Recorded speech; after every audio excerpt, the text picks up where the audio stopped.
이제 크리스천이라면은 내가 뭐 교만하다라고 생각을 안 해요. 저부터도 그렇고 교만하지는 않다라고 생각을 하잖아요, 보통. 그런데도 불구하고 우리 안에 교만이라는 것이 아주 교묘하게 자리 잡고 있어요. 그거를 어떻게 발견할 수 있을까? 이제 그렇게 이번에 말씀을 전하면서 이제 세 가지로 생각을 해봤죠. 모든 것이 은혜였음을 잃는 것이 교만이다라는 것을 이번에 성경을 쭉 보면서 알게 되었어요. 첫째로 그 이유는 안녕하세요. 롬파리팔입니다. 오늘 또 너무나도 귀한 하나님의 사람, 또 하나님의 사역자 모시고 또 귀한 말씀 나눕니다. 오늘은 저한테는 더 특별한 것 같습니다. 왜냐하면 제가 출석하는 교회 우리 담임 목사님을 모시게 되었습니다. 안녕하세요, 목사님. 네, 안녕하세요. 좋습니다. 네. 우리 그 할렐루야 교회 김승욱 목사님이십니다. 이번에 저희한테서 이렇게 새롭게 또 너무나도 귀한 책이 나왔습니다. 우리 현대인들한테 꼭 필요한 메시지, 마음의 주인을 바꿔라 라는 책으로 나오게 돼서 또 목사님 또 이렇게 모시고 또 인사드리는데요. 제가 오늘 조금 좀 긴장한 것 같죠? 우리 목사님은 저는 많이 자랑하고 싶었어요. 그래서 기회가 좀 꼭 빨리 와야 된다라고 생각하다가 이제 이번에 이제 기회가 드디어 왔네요. 우리 목사님 잠깐만 본인 소개 좀 해주시죠. 네, 안녕하세요. 김승욱 목사고요. 저는 초등학교 4학년 때 부모님을 따라 이제 미국으로 이민 간 것이 조금 독특한 배경이 됩니다. 그래서 이제 미국에서 쭉 자랐고요. 초등학교 4학년부터 그리고 미국에서 모든 공부를 마치고 또 목회를 했기 때문에 그게 저의 라이프 미션인 줄 알았죠. 그런데 이제 2010년도에 어떻게 뜻밖의 한국으로 오게 되었어요. 하나님께서 좀 인도하신 것으로 이제 믿고 순종하는 마음으로 왔고, 그래서 지금 14년째 할렐루야 교회에서 섬기고 있습니다. 저의 영성의 가장 큰 부분을 우리 김승욱 목사님이 담당하고 계시기 때문에 여러분들이 지금 은혜 받고 있는 것도 다 우리 김승욱 목사님을 통한 기름 부음이 흘러간다라고 저는 생각하고 있습니다.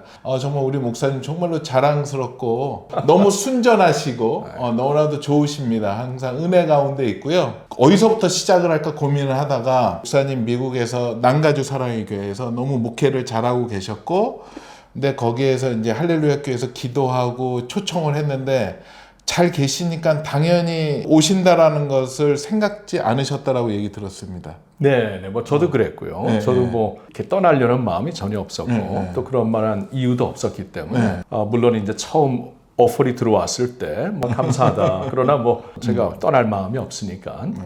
근데 이제 기도하면서 나름대로 결정했기 때문에 계속 기도하겠다. 그리고 뭐 장로님들부터 시작하여 40일 릴레이 금식 기도도 하시고, 그래서 이제 제가 좀 나름대로 그럼 기도라도 해봐야 되겠다 하고 아내하고 기도하는 가운데 하나님이 인도하시는구나 이제 그런 마음을 주셨어요. 그래서 이거는 뭐 저의 초이스의 이슈가 아니라 옵션의 이슈가 아니라 순종의 이슈구나라고 생각이 되어서 순종하는 마음으로 왔어요. 우리가 이제 살다 보면 여러 가지 선택의 기로에서 순종의 이슈로 다가오는 게 있잖아요. 이해가 되지 않고 상황도 여의치는 않지만 하나님은 그쪽으로 가게 하시고 그때 그 순종을 어떻게 해야 될까요? 글쎄, 뭐 저한테는 그냥 심플했어요. 제가 뭐 제자 훈련하는 교회에서 훈련 사역을 하는데 내가 그 훈련에 굉장히 중요한 이슈가 순종이 아니겠어요? 그렇죠? 예수님의 제자로 순종하며 따른다라는 것을 가르치는 사람이 이걸 하나님께서 마음에 확신을 주셨는데 뭐 여러 이유로 안 간다고 하면은 제가 더 이상 훈련할 자격을 잃을 것 같더라고요. 그래서 저는 제자 훈련의 그 자리에서 훈련을 하기 위해서는 반드시 나부터 순종을 해야 된다 해서 좀 심플하게 했어요. 어려웠지만 뭐 결정은 그렇게 했습니다. 그 결정을 하시고 나서도 그쪽 성도들의 섭섭함, 원망도 있을 수 있고, 그렇죠. 그 목사님 마음도 힘드셨을 텐데. 매우 힘들었죠. 그리고 이제 말씀하신 것처럼 성도들이 이해를 전혀 할 수가 없죠. 그렇죠. 뭐 저희도 이해를 못 하는데 어떻게 하시겠어요? 그래서 그건 그냥 하나님께 맡겼어요. 너무 힘들었지만 여러분들이 저를 그동안 신뢰하셨으면 이것도 신뢰해달라. 그리고 지금 이해가 안 되면은 나중에 하나님께서 이해하도록 인도하실 것이다. 그렇게 이제 설득을 하고 왔죠. 그리고 감사하게도 성숙한 교인들이었기 때문에 힘들어하면서도 이렇게 축복하며 보내주셨어요. 아, 예. 보통 성도들이 이렇게 삶을 살면서 그런 순종의 문제에 있을 때 선택을 할 때 하여튼 심플하게 생각하는 게 가장 좋겠네요. 예. 좀 네. 팁을 좀 주십시오. 예. 사랑하는 사람, 저에게는 이제 아내가 네, 저희 네, 네. 사랑하고 또 가장 신뢰하는 사람인데 그렇죠. 네. 가장 내가 신뢰하는 사람도 같이 동의를 하면은 그때는 그냥 결과는 하나님께 맡기고 do what is right. 그리고 결과는 하나님께 맡기고 그것 외에는 뭐 드릴 말씀. 아니 그런 거 있잖아요, 목사님. 그 기도하시다 보면 하나님의 이제 마음을 받고 뜻을 받는 방법들이 여러 가지가 있는데 목사님은 그러면은 그런 문제를 가지고 기도하실 때 어떻게 뜻을 받으시고 분별을 하세요? 말씀으로 확신을 주시고 환경을 통해서 확신을 주시더라고요. 예. 환경이라는 것은 저희 경우에는 아내였고 또한 제가 또 나름대로 기도하면서 또 하나님께서 이미 준비하신 선교 여행이나 무슨 사역들을 하면서 그 환경을 통해서 이렇게 그 대답을 주실 때도 있어요. 그래서 이제 말씀과 환경. 만약에 그렇게 사랑하는 아내가 없는 사람들은 어떻게 하죠? 어떻게 교회 목사님한테 의지를 해야 될까요? 사랑하는 어떻게 친구들, 신뢰하는 선배들, 또 목사님들 그러겠죠. 네, 알겠습니다. 제가 처음 목사님 이렇게 그 얘기를 나누셨을 때, 야, 저 인생에 있어서 굉장히 큰 선택이셨을 텐데, 한국에 온다고 해서 뭐 갖춰진 인맥이나 여건도 없은 상황에서 한국에 그냥 호롤단신 오시는 거예요. 맞아요. 네. 아무도 없었죠. 뭐 미국에서 자랐고 모든 학교와 이제 그 목회 배경도 미국에 있었기 때문에 한국에는 뭐 없었는데 또 오니까 여기서 기다리고 있는 지체들이 있고 또 사람들이 있고 그래서 미국에 알던 사람들을 버리고 오는 게 아니라 거기는 거기대로 있고 여기선 하나님이 또 새로운 지체들을 허락하신다. 그래서 더블로 축복하시는 것 같아요. 책으로 돌아가서 이 마음의 주인을 바꿔라. 우리 목사님 또 이거를 가지고 아주 깊이 성도들한테 나눠주셨던 말씀이잖아요. 어떻게 해서 이 주제로 가야 될까라고 생각을 하셨는지. 네, 이 말씀은 이제 제 작년에 전했죠. 2023년 1년 내내 전한 말씀인데 코로나가 끝났죠. 2022년도 3년도를 지나오면서 엔데믹으로 바뀌는 그 시점에서 하나님이 어떻게 우리를 리셋하셨는가 한번 쭉 돌아보니까 코로나를 지나면서 내 한국 교회를 봤을 때 우리가 사회에 임팩트를 주고 있지 못하는구나. 이게 이제 막 드러났잖아요. 교회가 신뢰를 잃고 그러면서 이게 무엇인가. 그동안 열정도 있었고 선교도 하고 참 믿음이 뜨거운 나라로 사람들이 인정하고 있는데 이 무엇이 잘못된 것인가 생각했을 때 우리 깊은 중심에 변화가 없었구나. 변화가 없으니까 임팩트가 없는 것을 깨닫고 그런 변화라는 것을 그냥 뭐 구호처럼 외치는 변화가 아니고 또한 추상적인 변화가 아니고 좀 아주 구체적인 변화를 어떻게 이룰까 하면서 그때 시리즈로 전했던 말씀이죠. 그래서 여기에 이제 변화와 성숙을 가지고 여러 가지 얘기를 하면서 이제 제목을 마음의 주인을 바꿔라라고 하셨는데 정말로 마음의 주인이 중요하죠. 네, 그럼요. 우리는 뭐 이제 크리스천이라면은 주인을 뭐 당연히 주님으로 우리는 알고 있는데 근데 과연 그렇게 알고는 있고 신앙 고백은 하고 있지만 내 안에 주님이 진짜 주인이신가 이거를 이번에 한번 돌아보면서 주님이 이제 주인이시라면은 내 마음 안에 보좌에 앉으신 것이죠. 예수님을 영접했지만 보좌에는 여전히 내가 앉아 있고 예수님은 그냥 그 안에만 계신데 그게 아니라 보좌의 자리에 주님을 모시고 내가 내려오는 것. 그런 식으로 한번 이번에 자신을 돌아보기를 원했어요. 그래서 가장 첫 번째 주제로 키워드로 교만을 얘기하셨어요. 교만이 여기에 베스트 1인가요? 그렇게 봤어요. 이제 구체적으로 하나씩 이제 보려고 했을 때 어디서부터 시작할까 생각을 하는 가운데 교만을 하면 이제 이게 좋겠다라고 생각한 이유가 이제 마귀가 원래 이제 천사장의 자리에서 떨어진 이유도 교만이었잖아요. 그래서 어떻게 보면은 이제 그 영적 세계에서 가장 우리의 영혼을 대적하는 마귀의 모습이 교만이라면은 이것 역시 우리 안에서 가장 먼저 다뤄야 되는 이슈가 되겠다라고 생각을 했죠. 그럼 이 교만을 어떻게 체크하고 어떻게 부서뜨려야 될지. 저는 이번에 교만을 한번 이렇게 어프로치를 했어요. 책에서 교만을 다루면서 이제 크리스천이라면은 내가 뭐 교만하다라고 생각을 안 해요. 저부터도 그렇고 교만하지는 않다라고 생각을 하잖아요. 보통 이건 크리스천 밖에서도 비성도들 경우에도 도덕적으로 내가 교만하다 그렇게 생각하는 사람이 없거든요. 그런데도 불구하고 우리 안에 교만이라는 것이 아주 교묘하게 자리 잡고 있어요. 그거를 어떻게 발견할 수 있을까? 이제 그렇게 이번에 말씀을 전하면서 이제 세 가지로 생각을 해봤죠. 모든 것이 은혜였음을 잃는 것이 교만이다라는 것을 이번에 성경을 쭉 보면서 알게 되었어요. 첫째로 그 이유는 신명기 8장에 하나님이 이제 그 백성들을 그 40년 동안 광야 생활을 하게 하면서 만나를 주시고 그 이유는 너의 마음이 어떠한가? 과연 하나님의 입에서 나오는 모든 말씀으로 살 것인가? 그리고 너의 마음이 진정 교만한가 아닌가를 시험하기 위해 한 것이다. 그러면서 앞으로 이제 하나님께서 베푸실 모든 은혜를 진정 잊지 아니할 것인가 라고 시험하기 위해 너희에게 광야 생활을 허락하신 것이다.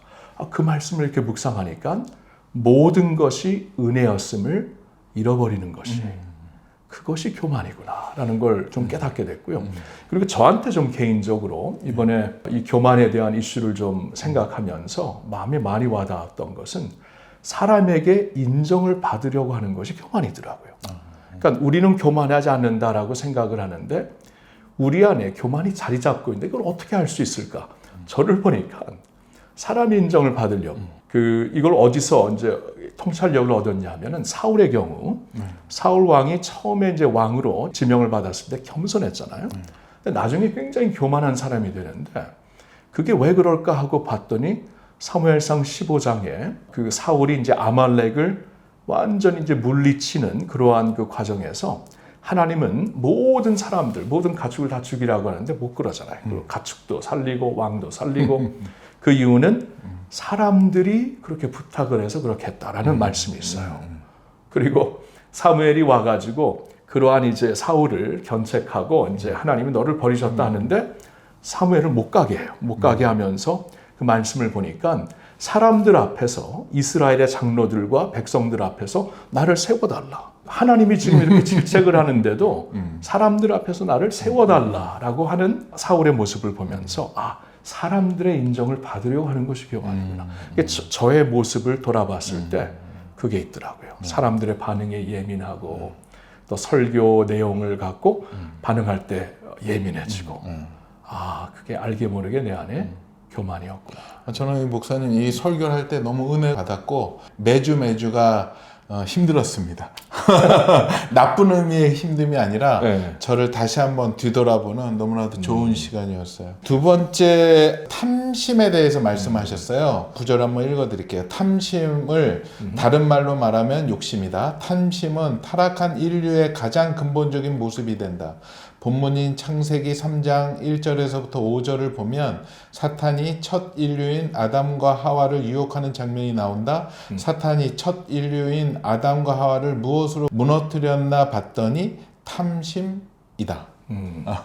하나님께서 에덴 동산에 수많은 것을 주셨는데 한 가지 안 준 걸 가지고 완전히 그들을 쓰러뜨리잖아요. 그래서 하나님이 우리에게 100가지를 주셔도 한 가지 없는 걸 탐심하게 하면서 우리를 무너뜨리는구나. 이 탐심을 어떻게 없애야 될까요? 제가 이제 책에서 두 가지를 얘기하는데 첫째로는 이제 구제하는 거죠. 의도적으로 아주 의지적으로 구제를 하고 남들을 돕는 일을 하는 것이 저는 중요하다고 봅니다. 그걸 저는 이렇게 말씀을 묵상하면서 이게 영적인 임계점이다. 임계점, 액체가 기체가 되는 어떠한 온도 내지 압력을 가리키죠. 그렇죠? 99.9도까지는 액체였다가 100도가 되는 순간에 기체가 되는데 영적으로도 임계점이 있는 것 같아요. 우리가 다음 차원으로 가야 되는데 탐심을 물리치고 다음 차원으로 가게 하는 것이 구제라고 봐요. 주님이 그렇게 구제를 귀하게 여기시고 강조하신 것 같다라고 깨달은 것 같고 그래서 내 마음속에 원래 없지만 이 구제 사역을 의도적으로 하는 것이 참 탐심을 극복하는 데 중요한 것 같고요. 또 한 가지 제가 이제 말씀을 준비하면서 깨닫게 된 것은 감사. 범사에 감사라는 말씀, 그거 역시 의도적으로 습관적으로 하라는 건데 우리가 감사를 하게 되면 탐심을 이기게 되겠죠. 그 다음에 또 봤더니 분노. 요즘에 사람들이 화가 많은 것 같아요, 목사님. 이거를 어떻게 풀어야 될까요? 저는 우선 분노를 그냥 억제합니다. 왜냐하면 야고보서 1장 20절에 사람이 성내는 것이 하나님의 의를 이루지 못한다 말씀하셨기 때문에 우선은 좀 억제하려고 그러고요. 억제를 한 다음에는 이게 이제 나쁜 에너지로 남아있으면 안 되니까 그때부터 이제 제가 이제 뭘 하냐면은 자신을 보니까 전 두 가지를 하더라고요. 하나는 이제 아내하고 얘기를 해요. 마음을 잘 나누고 또 영성이 깊은 사람이기 때문에 나의 분노에 대해서 좀 자신이 깨닫지 못하는 것을 보게 할 수 있는 그러한 대화를 잘 인도해 주거든요. 아내와 함께 얘기도 하고 분노를 일으키는 그 이슈들을 말도 하고 말로 표출도 하고 그게 굉장히 도움이 되는 것 같고요. 그리고 저는 또 개인적으로 운동을 합니다. 저에게 에너지를 팍 이제 릴리스해야 되니까 농구를 한다던가 나가서 뛴다던가 아메리칸 스타일이네요. 아메리칸 스타일. 미국에 있을 때 굉장히 힘드셨을 때 공황장애까지 오셨다라고. 네. 그거가 왔을 때 목사님 그걸 어떻게 이겨내셨어요? 지금은 이제 공황장애가 어떻게 보면은 많은 사람들에게 있는 것으로 알려졌지만 제가 이걸 처음 당했을 때는 알려지지도 않았어요. 그때가 2007년? 2001년? 2001년. 20년 전. 20년 전이었어요. 그리고 그 후에도 한 번 더 왔는데 그때는 저도 몰랐고요. 이게 전혀 몰랐는데 어떻게 이걸 요새는 뭐 약이 있기 때문에 그렇죠. 너무 약에 의존을 하면 안 되겠지만 어느 정도는 먹는 게 중요하다는 거고요. 저는 그때 이게 뭐 자살 충돌도 생기고 이 공황 장애가 이렇게 무서운 것이구나. 솔직히 겪으면서 많은 들의 아픔을 좀 뼈로 느끼게 됐어요.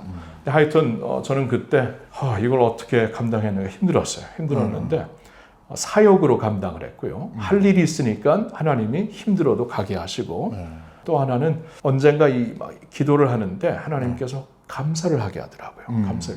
이것도 감사할 내용이 있는가? 근데 말씀드렸듯이 성도들의 신음소리가 들리게 되는 그런 감사가 있어가지고 어려움 중에서도 감사를 하니까 나중에 그것으로 극복하게 하시더라고요. 성도의 신음소리들이 들렸다는 게 이제 목사님이 힘들어지시면서 그런 고통을 안는 사람들의 그 아픔을 체감하게 되셔서. 맞아요.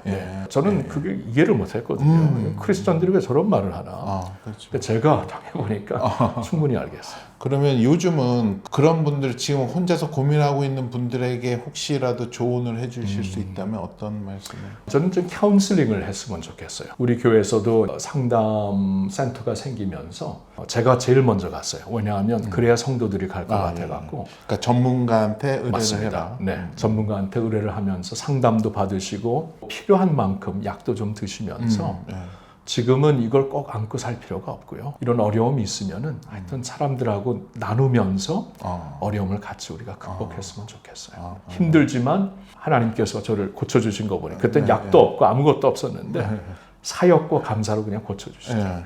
그 다음에 이제 우리 험담. 목사님이 책에서 이렇게 말씀하셨어요. 사탄은 뱀을 통해 하와를 유혹했는데 정확히 무엇을 하와를 넘어뜨렸나 봤더니 험담이다. 하나님에 대한 험담으로 하와를 무너뜨리고 결국 아담까지 무너뜨린 것이다. 저는 이 말이 참 깊더라고요. 하나님에 대한 험담. 그게 참 무섭죠. 이게 험담을 하다 보니까 결국에는 하나님께 화살이 가더라고요. 참 험담이 얼마나 무서운 것인가. 우리가 깊이 좀 자각했으면 좋겠어요. 저는 그냥 어떤 대상을 뒷얘기를 한 줄 알았더니 이 글을 봤더니 내가 이거라면은 결국 하나님의 사랑하는 아들과 딸이니까 그들을 욕하면은 그 아버지를 욕한 게 되는 거니까 이거 험담을 어떻게 안 해야 될까요, 목사님? 내가 한번 당했던 험담을 생각해 보니까 이게 이렇게 힘들고 어려운 것이구나. 특히 목사님들 많이 당하시죠. 그럼요. 당했을 때 그걸 한번 돌아보니까 좀 썼는데 아무런 힘도 쓸 수 없고 나를 보호할 길도 없고 한 사람의 커리어를 해칠 수도 있고 교회를 난파시킬 수도 있고 험담이라는 게 그런 거예요. 이제 제가 당해보니까 그러니까 내가 이 험담을 하게 되면 이렇게 사람을 인격적으로 살인하는 것이구나. 그러니까 나에게 임한 아픔을 좀 좀 이렇게 돌아보면은 이건 인격 살인입니다. 그 정도로 생각을 하면은 좀 자각하겠죠. 좀 깨닫고. 혹시 오픈하실 수 있으면 목사님이 당했던 최고의 험담이 어떤 게 있으셨어요? 한국에 와서 이제 할렐루야교회 4년째 되었을 때 비판 레터가 돌았어요. 익명으로. 저도 봤죠. 봤는데 이제 중직자들한테 다 갔고 했는데 저에 대한 이야기인데 틀린 말이 아니에요. 그게 또 신기한 게 틀린 말이 아닌데 이걸 아주 교묘하게 작성을 해갖고 이걸 완전히 인격 살인을 시키는데 익명이잖아요. 그러니까 뭐 만나서 얘기할 수도 없고 그쵸. 자신을 보호할 수도 없고 변명할 수도 없고 그래서 너무 힘들더라고요. 이제 그때 이제 교인들 할 수 없겠다. 이건 중직자들을 다 불러서 교인들 앞에서 이제 비판 레터가 다 갔기 때문에 이러이러한 일들이 있었는데 솔직히 이러한 내용은 맞다. 근데 이러한 내용을 이렇게 표현한 것이 너무나 아쉽다. 그리고 익명이기 때문에 내가 어떻게 할 수가 없어서 여러분들 모두에게 말씀드린다. 그러면서 제가 나에게 결국 부족함이 있기 때문에 이런 거니까 저를 용서해주고 이번 기회에 더 험벌하게 하나님 앞에 나가겠다고 했는데 그때 놀랍게 4년쯤 되었을 때 이 비판 레터를 통해 하나님이 좀 새롭게 저와 교인들을 새롭게 이렇게 가까이 하시더라고요. 그래서 험담을 받았지만 하나님이 또 그것을 선으로 인도하시더라고요. 네. 참 험담이 이게 정말 가짜 뉴스가 나오고 나면 뭐 어떻게 할 수 없겠더라고요. 맞아요. 그럴 때 목사님은 이제 하나님 앞에 가시잖아요. 그때 더 하나님이랑 더 친밀한 관계가 되는 건가요? 그럼요. 우리가 힘들고 아플 때 내가 고난 받기 전에는 주의 규례를 지키지 아니하였는데 이제는 더욱 지킨다라는 말씀처럼 험담을 하나님이 하여튼 아시고 보호는 해주세요. 나는 힘들지만 그걸 또 하나님께서 사용만 없고 하나님 앞에서 깨끗하면 하나님 보호하시더라고요. 그리고 시기와 질투라는 키워드를 또 갖고 이렇게 얘기하셨는데 여기서 목사님이 또 진솔함이 또 나타나셨어요. 하나 읽어드릴게요. 내가 처음 한국에 와서 교계 목사님과 만나 모임을 하고 교제를 나눌 기회가 종종 있었는데 이상하게 그 모임에 참석하면 마음이 편치 않는 나 자신을 발견하게 되었다. 그들의 귀한 사역 이야기를 듣고 내가 하지 못하고 있는 일들에 대해 소개받으며 마음이 점점 불편해지고 완고해지고 있는 것을 깨달았다. 다른 목사님들과 나를 비교하기 시작한 것이다. 시기와 질투 때문이다. 제가 이걸 보고 깜짝 놀랐습니다. 솔직히 객관적으로 보면 할렐루야교회 담임을 하면서도 아니 뭐가 모자라갖고 이렇게 남들하고 비교하면서 시기와 질투를 하나. 그러니까 너무나 이제 인간의 모습이 이렇게 연약하고 간사하다라는 걸 좀 느끼고요. 그리고 이제 제가 이번에 이 그 마음의 변화를 쭉 보면서 왜냐하면 이걸 추상적으로 다룰 수가 있거든요. 근데 이걸 실제적으로 다루기 위해서는 저 자신을 봐야만 됐어요. 그래서 이제 그런 진솔한 표현들이 있는데 저 자신을 보니까 크리스천이라고 하면서 목사라고 하면서도 이런 면의 시기와 질투가 있구나. 이런 면에서 분노하고 있구나. 그걸 보지 않았으면은 제가 이 말씀을 좀 실제적으로 전할 수가 없었습니다. 그래서 그런 진솔한 고백도 한 거예요. 놀라셨죠? 아닙니다. 뭐 너무 솔직해서 너무 좋았습니다. 근데 이게 저희가 책을 30년을 내다봤더니요. 솔직해지고 목사님이 더욱더 낮아질수록 하나님이 더 영광을 많이 받으셔서 더 책이 더 잘 나가더라고요. 성도들도 보니까 제가 잘못한 예화를 들면 더 좋아요. 그렇습니다. 예. 더 기뻐하고. 그래서 참, 이것도 감사하다. 아닙니다. 그거는 나쁜 의미가 절대 아니고요. 목사님도 실수하시는구나. 그러니까 우리도 다시 시작할 수 있구나. 격려가 됩니다. 뒤에 이제 그런 키워드 외에 관계에 대한 얘기를 하시면서 요즘에 문제가 뭐냐면 사단이 가정을 많이 깨트리는 것 같더라고요. 특히 부모와 자녀와의 관계. 그게 하나님과 우리와의 원형일 텐데 그거를 무너뜨리니까 모든 데서 문제가 나타나고 목사님이 여기서 이제 또 말씀해 주셨어요. 나와 아버지의 관계는 참 독특하다. 나는 맏아들이기 때문에 아버지와 나름대로 깊은 관계를 가지고 있는데 우리 아버지 세대는 대부분 감정 표현을 잘 못하신다. 아버지도 그러셨다. 그래서 나는 2017년이 되기 전까지 아버지에게 사랑한다는 말을 들어본 적이 없다. 라고 이제 화두를 던지셨고 얘기하셨는데 한국에 있는 지금 많은 부모님들도 요즘 부모 말고 네, 조금 이제 나이 드신 부모님들도 거의 그런 말 못 하신 것 같아요. 그래서 자녀와의 관계가 좀 이렇게 틀어져 있는 경우가 많아서. 제가 이제 그 2017년도를 얘기한 게 저의 그 첫 번째 안식년이었어요. 네네네. 첫 번째 안식년 때 제가 참 놀랐던 게 아버지와 그렇게 그 존경하는 관계였지만 사랑이 없기 때문에 항상 그 전까지는 아버지를 뵈면은 할 말을 한 10분, 15분 있으면 다 했어요. 그러니까 뭐 한국에서 가서 오랜만에 뵈도 뭐 10분 이상 뭐 대화가 없었는데 그래서 한 30분 지나면 또 인사드리고 나오고 그랬는데 그때 하나님이 깊이 만져주셔가지고 이게 그 아버님 옆에 그냥 아무 얘기도 안 하고 옆에 1시간, 2시간 앉아있는데 좋더라고요. 그래서 이제 그때 이제 하나님이 좀 깊이 만져주시고 부자간의 이 관계를 치유해 주신 것이죠. 참 생각하면 감사해요. 여기서도 이제 얘기하셨지만 그러면 지금 이제 이 영상을 보는 그런 부모와 자녀와의 관계에서 뭔가 문제가 있다라고 했을 때 자녀들이 변화라고 하는 건 좀 쉽진 않을 거고 이 영상을 보는 사람들은 부모일 텐데 어떻게 자녀들과 이렇게 풀면 좋을까요? 제가 이제 그 안식년 때 아버님과 그렇게 관계가 치유가 된 것이 제 자식들과 관계가 치유가 됐기 때문에 그래서 그 질문을 잘 해주셨는데요. 제가 이제 안식년을 하면서 뭘 하나님이 저를 만져주셨냐 하면은 아이들 앞에서 약한 아비가 되게 하시더라고요. 약한 아비. 왜냐하면 이제 그 전에는 아이들하고 깊은 시간을 못 가졌는데 안식년이 되니까 시간을 좀 많이 가졌는데요. 그 이제 아이들이 다 성인이 되니까 그때 그동안 막 마음속에 가졌던 아픔들을 다 토로하는 거예요. 아픔들. 또 아빠에 대한 그 실망. 그래갖고 제가 좀 힘들었어요. 안식년 뭐 쉬러 갔는데 성인 된 아이들한테 아버지의 그 모습에서 모순을 자꾸 지적을 받으니까 너무 힘들었는데 하나님이 이제 저희 마음을 좀 만져주시면서 약하게 만드시더라고요. 약한 아버지. 근데 제가 약한 아버지가 되어서 아이들에게 다가가니까 아이들이 저를 받아주는 거예요. 그리고 이렇게 그 사랑해주고 존경해주고. 그래서 이제 그런 그 자녀와의 모습을 보면서 하나님 아버지상을 좀 생각했는데 그 탕자의 그 비유에서 아버지가 약한 아버지잖아요.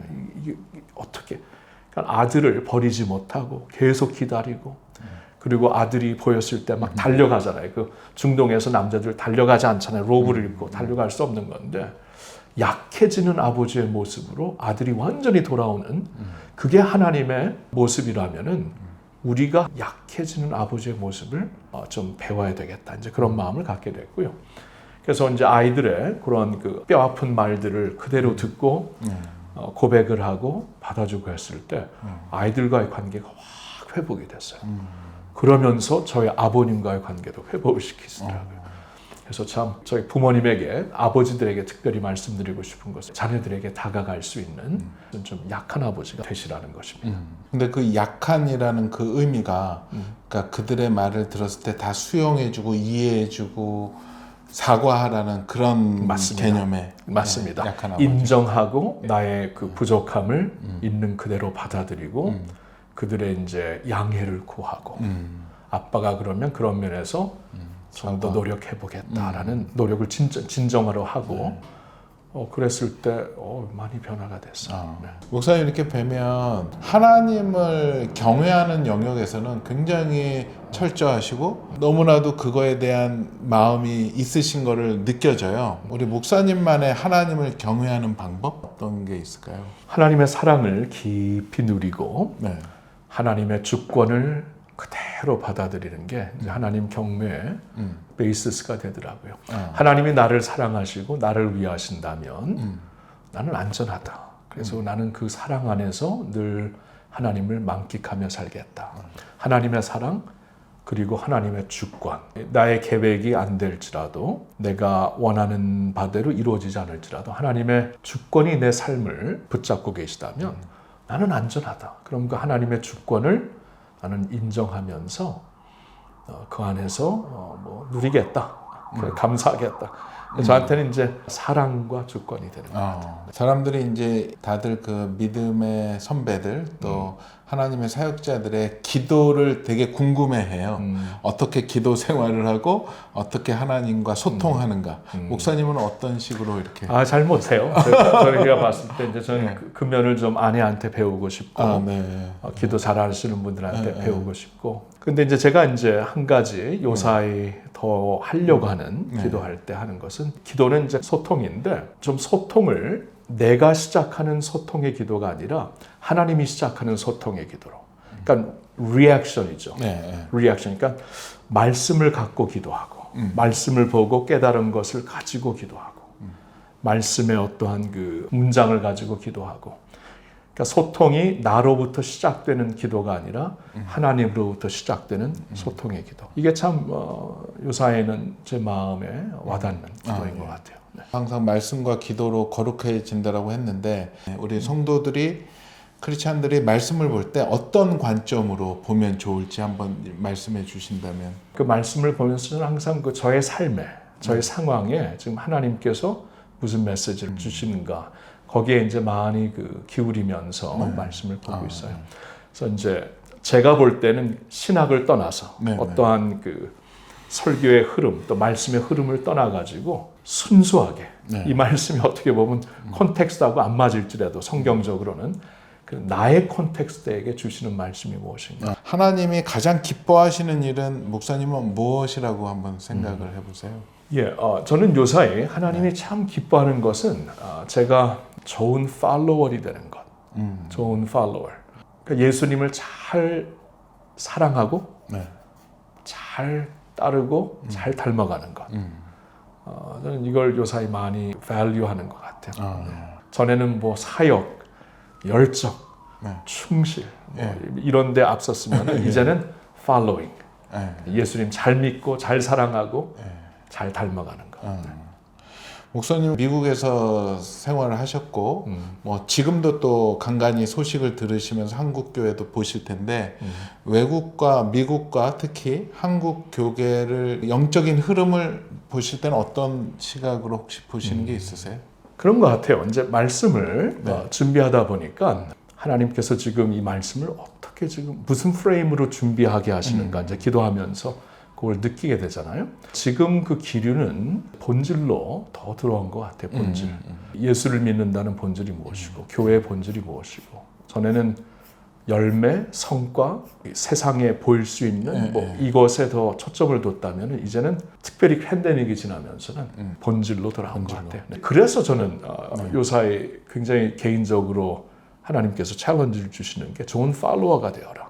우리 본질은 예수님을 따르는 거지 다른 게 아닌 것 같아요. 나를 따르라 하고 예수님이 우리를 부르셨기 때문에. 뭐 일을 해와서 성과물 갖고 오라는 게 아니라 너는 나를 따르라. 전에는 뭐 비전, 꿈 이런 게 많았다면 리더십. 이제는 following, 이제는 뭐 에센스 이런 쪽으로 돌아오는 거예요. 교회도 그렇고. 목사님 이 단어 꼭 여쭤보고 싶었어요. 왜냐하면 이제 한국에서 이제 호롤단신 오셔서 목회를 하셨기 때문에 뭐 여기서도 뭐 교제하시는 분은 있지만 또 많은 외로움도 있으셨을 거라고 생각이 드는데 요즘에 또 현대인들이 또 외로움 때문에 많이들 힘들어하거든요. 그런 외로움을 어떻게 이겨 나갈 수 있는가? 개인적으로 대답을 드린다면 저는 좀 사람들을 좋아하는 타입이에요. 그래서 어느 상황에 있든지 예를 들어서 한국에 왔더니 그 안에 허락하신 지체들이 있잖아요. 교회가 있고 사역 공동체가 있고 목회자들이 있고 사람들을 좋아하기 때문에 솔직히 저는 외로움은 안 탔어요. 저는 외로움은 안 탔는데 그건 이제 저의 개인적인 대답이라면 그냥 성도들에게 보시는 분들에게 말씀을 드리고 싶다면 외로움을 좀 하나님 안에서 잘 패키지하여 즐길 수 있으면 좋겠어요. 외로움을 통해서 독대를 더하고 외로움을 통해서 리스닝을 더하고 하나님께 너무 바쁘고 꽉 차 있으면은 독대하고 하나님 음성을 듣고 이게 많이 손실되는 것 같아요. 그래서 도리어 외로움을 믿음으로 잘 패키지해서 즐겼으면 좋겠어요. 그런 것도 한 가지 그 은혜가 아닌가. 저희 이 룸파리팔의 그 공통 질문 중에 하나인데요. 하나님이 목사님을 만나서 너는 누구냐, 너의 정체를 밝혀라 라고 하신다면? 저는 하나님을 사랑하는 하나님의 아들이고 가정에서 하나님을 섬길 수 있는 남편이고 아버지입니다. 그렇게 얘기하고 싶어요. 그러면 성경에도 있는데 내가 무엇 해주길 원하느냐라고 지금 얘기하신다면 목사님은 무엇을 구하시고 싶으세요? 이제 두 번째 안식년을 들어가니까 예수님을 깊이 누리고 싶어요.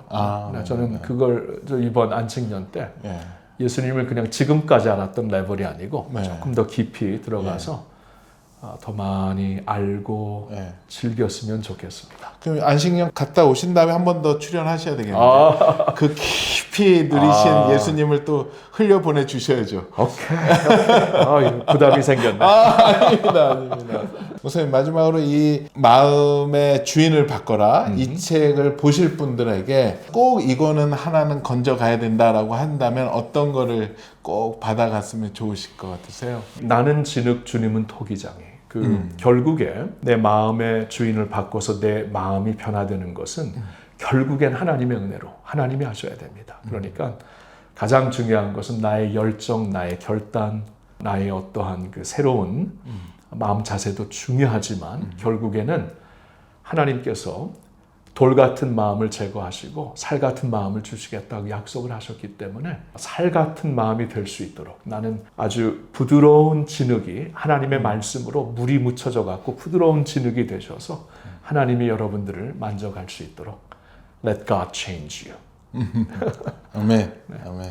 너무나도 귀한 시간 내주시고 또 이렇게 귀한 말씀 나눠주셔서 너무 감사하고요. 감사합니다, 대표님. 오늘 마무리하면서 우리 마음을 바꾸고 싶은 분들을 위해서 기도 한번 해주시고 마무리하겠습니다. 그러겠습니다. 하나님 아버지, 참 우리 많이 부족하죠. 그리고 하나님 앞에 속과 겉이 다르는 그러한 자들입니다. 하나님 너무 죄송하고 그러나 우리는 주님을 사랑합니다. 그리고 주님께서 우리를 만져주시는 토기장이신 줄 믿습니다. 하나님, 우리 질그릇이오니 하나님께 온전히 드립니다. 항상 예배와 말씀으로 진흙과 같은 우리를 부드럽게 물로 씻어주시고 적셔주시어서 토기장이가 되시는 하나님이 우리 안에 예수님의 형상을 늘 만들어 가실 수 있도록 우리 자신을 드립니다. 우리 사랑하는 성도님들 주어진 자리에서 하나님 많이 누리고 잘 예배하고 예수님을 잘 따를 수 있는 주의 종들 되게 해 주시옵소서. 감사드립니다. 예수님의 이름으로 기도합니다. 아멘.